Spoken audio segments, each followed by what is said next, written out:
മക്തബത്തു ഷാമിലയുടെ തുറക്കപ്പെട്ട window ആണ് നമ്മൾ ഈ കാണുന്നത്. ലോകത്ത് 3 കോടി ജനങ്ങൾ വളരെയധികം ആധികാരികമായി അവരുടെ വൈജ്ഞാനിക മേഖലയിൽ ഉപയോഗപ്പെടുത്തിക്കൊണ്ടിരിക്കുന്ന വലിയൊരു ഡിജിറ്റൽ ലൈബ്രറിയാണ്.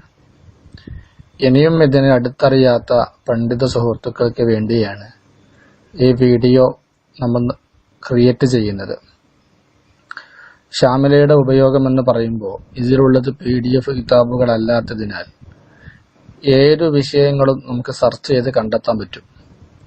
ഇതിനാദ്യമായി പണ്ഡിതന്മാർക്ക് ഇതുകൊണ്ട് കിട്ടുന്ന കാര്യം, അവരുടെ ജീവിതത്തിൽ ഒരിക്കലും വാങ്ങിക്കൂട്ടാൻ കഴിയാത്ത, വ്യക്തിപരമായി സമാഹരിക്കാൻ പറ്റാത്ത അത്രയും കിതാബുകൾ വേണ്ട. ഷാഫി മദ്ഹബിലെ കിതാബുകൾ മാത്രം നമ്മൾ ഷാമിലയിലുള്ള കിതാബുകൾ വാങ്ങുകയാണെങ്കിൽ 1.5 ലക്ഷത്തിന് മുകളിൽ നമുക്ക് വില വരുന്ന ഗ്രന്ഥശേഖരം ഈ ഷാമിലയിൽ നമുക്ക് വെറുതെ ലഭിക്കുകയാണ്.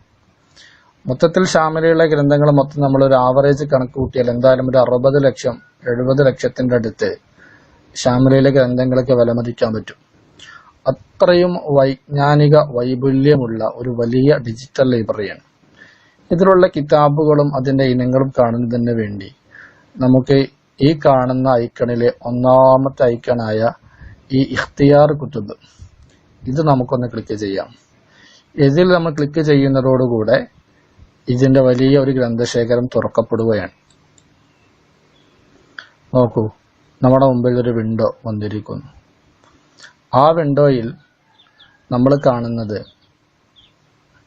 കുത്തുബുൽ ബർനാമജ്, അഖീദ, തഫ്സീർ, ഉലൂമുൽ ഖുർആൻ, മുത്തൂനുൽ ഹദീസ്, അൽ അജ്സാഉൽ ഹദീസിയ, കുത്തുബ് ഇബ്നു അബി ദുനിയ, ശുറൂഹുൽ ഹദീസ്, കുത്തുബുൽ തഖ്രീജ് വസവാഇദ്, കുത്തുബുൽ അൽബാനി, അൽ ഇലൽ വസുആലാത്ത്, മുസ്തലഹുൽ ഹദീസ്, ഉസൂലുൽ ഫിഖ്ഹി വൽ ഖവാഇദുൽ ഫിഖ്ഹിയ, ഫിഖ്ഹ് ഹനഫി, ഫിഖ്ഹ് മാലിക്കി, ഫിഖ്ഹ് ഷാഫിഈ, ഫിഖ്ഹ് ഹംബലി, ഫിഖ്ഹ് ആം, മസാഇൽ ഫിഖ്ഹിയ, അസ്സിയാസത്തു ശർഇയ്യ, അൽ ഫതാവി തുടങ്ങി ധാരാളം സെക്ഷനുകളിലായി കിതാബുകൾ അണിനിരത്തിയിരിക്കുന്നു. നമുക്കിതിലെ തഫ്സീർ എന്ന് പറയുന്ന ഈ ഫോൾഡർ നമുക്കതൊന്ന് തുറക്കാം. അതിനുവേണ്ടി ഇവിടെ ഒന്ന് ക്ലിക്ക് ചെയ്യാം. ഇതോടുകൂടെ വന്ന കിതാബുകൾ കണ്ടല്ലോ. ഒന്നാമതായി വന്ന തഫ്സീർ മുജാഹിദ്, ബ്രാക്കറ്റിൽ ഒരു 104 എന്ന് കാണാം. അതാ മഹാൻ വഫാത്തായ വർഷമാണ്. തഫ്സീർ യഹ്യ ബിൻ സലാം 200, തഫ്സീർ സുഫിയാൻ സൗരി 161. ഇങ്ങനെ തുടങ്ങി നമ്മുടെ മഹത്തുക്കളായ പണ്ഡിതന്മാരുടെ വലിയ വലിയ ഗ്രന്ഥശേഖരമാണ് ഈ കാണുന്നത്. ഇതിൽ നമുക്കിങ്ങനെ പോരുമ്പോൾ ബഹുമാനപ്പെട്ട ഇമാം ഷാഫിയുടെ തഫ്സീറുണ്ട്, അതേപോലെ ഇമാം ബഗവിയുടെ തഫ്സീറുണ്ട്, ഇബ്നു അബ്ബാസ് തങ്ങളുടെ തഫ്സീറുണ്ട്, അതുപോലെ നമ്മളെ മദാരിഖു തൻസീൽ എന്ന് പറയുമ്പോൾ ഇമാം നസഫിയുടെ തഫ്സീർ നസഫി ഉണ്ട്, തഫ്സീർ ഖുർത്തുബി ഉണ്ട്, അതേപോലെ തഫ്സീർ സഅലബി ഉണ്ട്, തഫ്സീർ ബൈളാവി ഉണ്ട്, ബഹർ മുഹീത്ത് ഉണ്ട്. ഇങ്ങനെ തുടങ്ങി നമ്മൾ ഉപയോഗിക്കുന്ന ആധികാരികങ്ങളായ ധാരാളം കിതാബുകൾ. ഇമാം തബരിയുടെ തഫ്സീറുണ്ട്, അതേപോലെ നമ്മുടെ തഫ്സീർ റാസി ഇവിടെ കാണാം, തഫ്സീർ തബരി കാണാം, തഫ്സീർ മാവർദി കാണാം, തഫ്സീർ ഇബ്നു കസീർ കാണാം. ഇങ്ങനെ ഇതിൽ നോക്കുമ്പോൾ അൽഹംദുലില്ലാ നമുക്ക് ഉപയോഗിക്കാൻ പറ്റുന്ന, നമ്മൾ അംഗീകരിക്കുന്ന ധാരാളം എല്ലാ കിതാബുകളും, തഫ്സീർ ജലാലൈനി, തഫ്സീർ ഷെയറാവി തുടങ്ങി ഇത് മുഴുവനും തഫ്സീറിന്റെ കിതാബുകളാണ്. അങ്ങനെ പറയാൻ മെനക്കെട്ടാൽ ഇനി നമ്മൾ തൊട്ടുപുറത്ത് നമ്മൾ വരുമ്പോൾ നേരത്തെ കണ്ട ഫിഖ്ഹ് ഷാഫിഈ ഇതൊന്ന് തുറന്നു നോക്കാം.